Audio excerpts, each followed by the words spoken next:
Welcome, I'm Bev Adams. I own an independent paper crafting business showcasing products from Stampin' Up! I made this beautiful card with products from Stampin' Up! I sell these products and also a few items to make crafting more convenient. I have the free detailed directions for this project on my website, and you'll be able to find links for the products I used.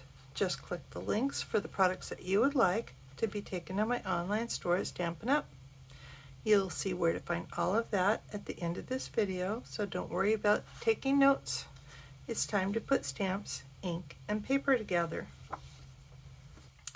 I am using the entire Sun Prints suite. It comes with the Nature's Print stamp set and the Natural Prints dies. Love these dies. The Fern 3D embossing folder and the Designer Series paper. And this is the last piece of this design that I have. I need to order some more already. Beautiful paper.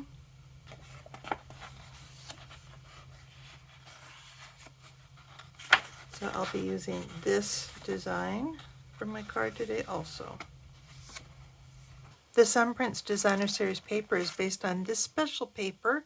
I bought this from Amazon. Cyanotype paper, I guess is how you pronounce it. It's been treated with a chemical, and I put this particular fern over here, and there was a little bit of a breeze, so I put a block on top of it, and so some of the fern was, so this is where the block was, and this part of the fern is right on the paper. And so you can see how detailed it does get if it's right directly on.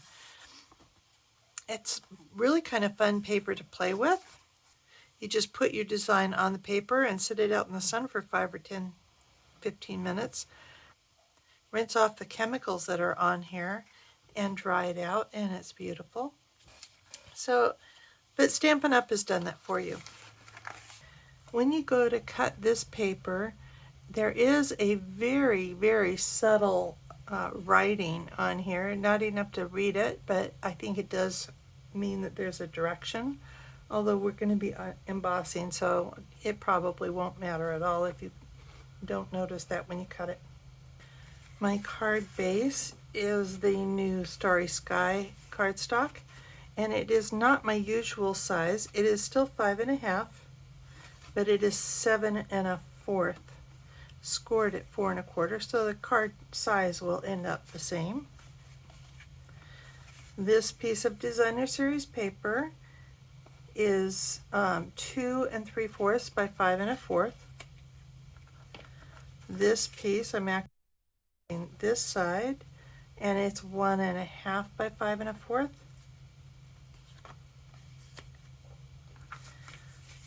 And I have a piece of gray granite. This gray granite is 5 1/4 by 4. And of course an envelope. I wanted to remind myself that I'm going to cut off 1 1/4 inches. And you do want to keep this part that we're going to cut off. So this piece ends up being 2 3/4. And we can go ahead and put this piece into the Starry Sky.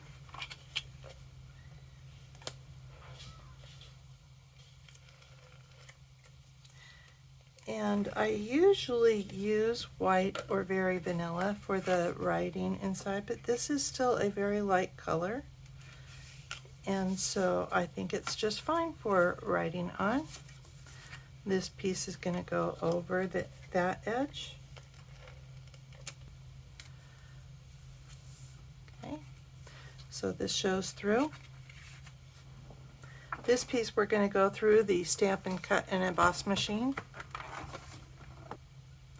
For this we need the number 1 plate, and then the embossing folder. Since this is a 3D, this is the sandwich. The embossing folder with the paper inside.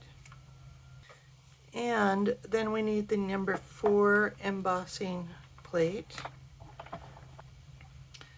And that gives a beautiful embossed layer. And we can go ahead and put this on the front. If you're using the Stampin' Seal, you want to be very gentle because you don't want to press down the embossing. I like to use the liquid glue with embossed.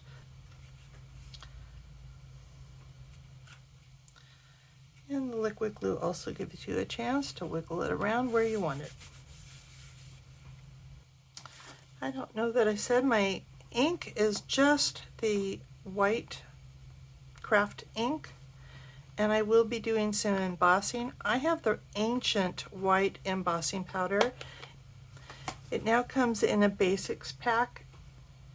I'm also using the 2224 in color Baker's Twine, and this is the Starry Sky, and also some linen thread. I'm going to use both of these together. So I saved that little piece here, and we're going to stamp that in the craft ink. It just barely fits. So if you put the stem and these flowers on the edge, it will work.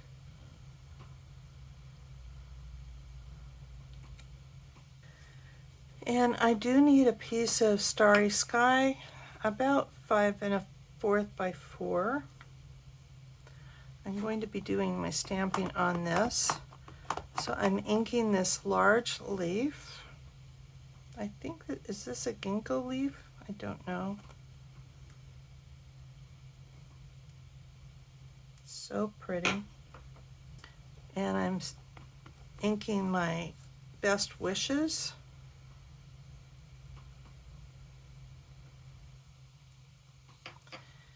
And this one I probably should have thought a little bit better because I'm going to emboss this.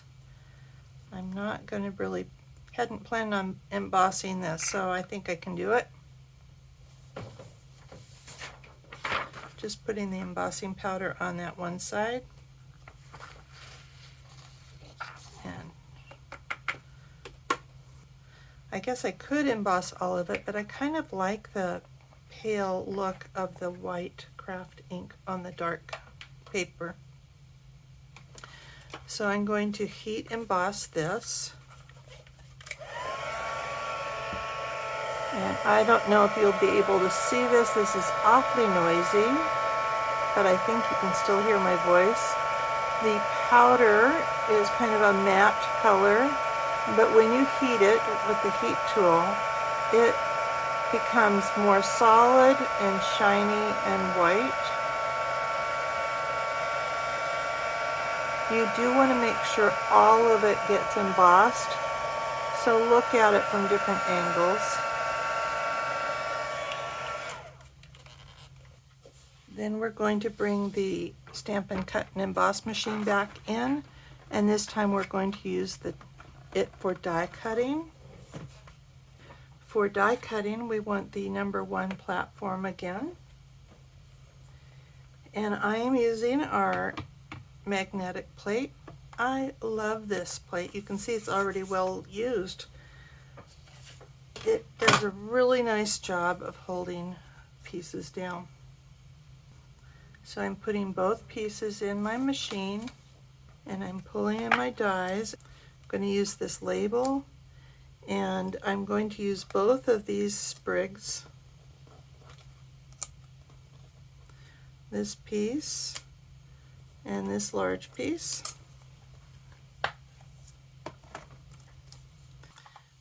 And I want one of these sprigs are the same, but I want one from the Starry Sky and one from the gray granite. So I've got those positioned on the magnetic plate, cover it up with a clear plate, and roll it through.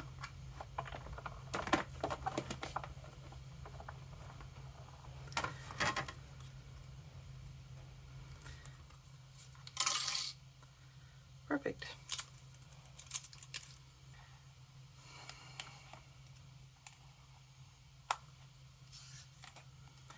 love using the magnet sheet, and then I've photocopied my dies, and I photocopy it on any kind of colored paper, anything other than white, because the white actually looks too much like the real thing. And I've actually lost a die because I didn't notice it was missing.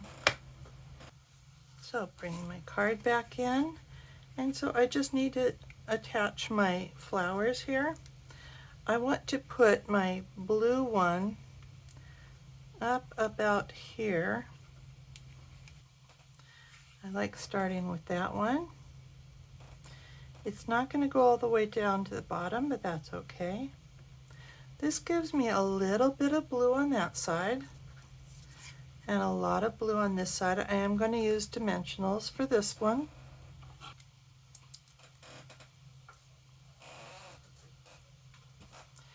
So I'm going to be crossing this over, and it will actually cover up the bottom of that one.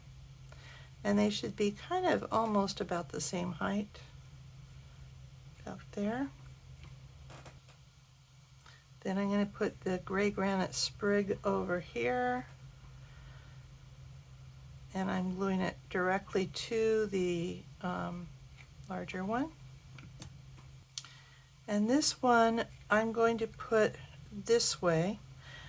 The bottom of the stem will be glued directly onto the raised parts, but the top is not raised on dimensional, so I'm going to put a dimensional on the top part of my flower, and probably the mini ones. So I'm just going to use the liquid glue on the stem. And I want a little bit of that blue to tuck through, and the stems here should be close. It's okay if I go over the edge here.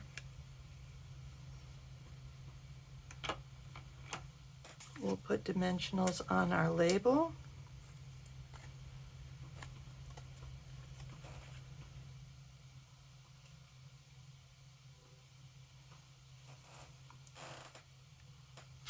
And then I'm just going to put these two together and just tie a bow. I called these air bows. I don't know why I call them that.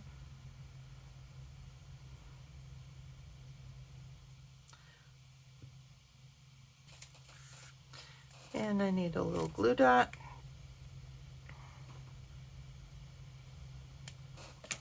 to just kind of cover up the bottom of the stems. And that's it. Best wishes and happy thoughts. Here is the web address for this project, where you'll find the free directions and links for the products I used. You can click individual products or the Add All to the cart. You will be able to remove products you don't need or add more products. I have lots of resources on my website. Most of them are free. It's easy to miss some of those resources or to get lost exploring. Let me take you on a quick tour. Just under the banner image are 6 links. Under Shop, you'll find links to the products from Bev, shopping strategies, my frequent shopping points, and a sampling from the clearance rack. Under Inspiration, you can link to scroll all of my projects since 2011. The products may be retired, but you may be inspired by a layout, color combination, or a technique. I have the basics, where I've written about stamps, ink and paper, cutting, adhesives, and my favorite tools. You'll find a link to Techie Tips and an easy link back to my latest post. Click on Getting Organized, and you'll find some of my resources for stamp case slips, product labels, large labels for designer series paper, and more. Case inserts for dies, embellishments, and anything I think might fit in a stamp case, including ink refills. You'll also find color tools and charts, a practically free stamp pad storage solution, tabs and a quick reference for the annual catalog, and plans for toolkits. I have a video of my craft wall and more. Click on Evernote Current Products and you can learn how to share my notebook. This notebook has a note for every current product from Stampin' Up!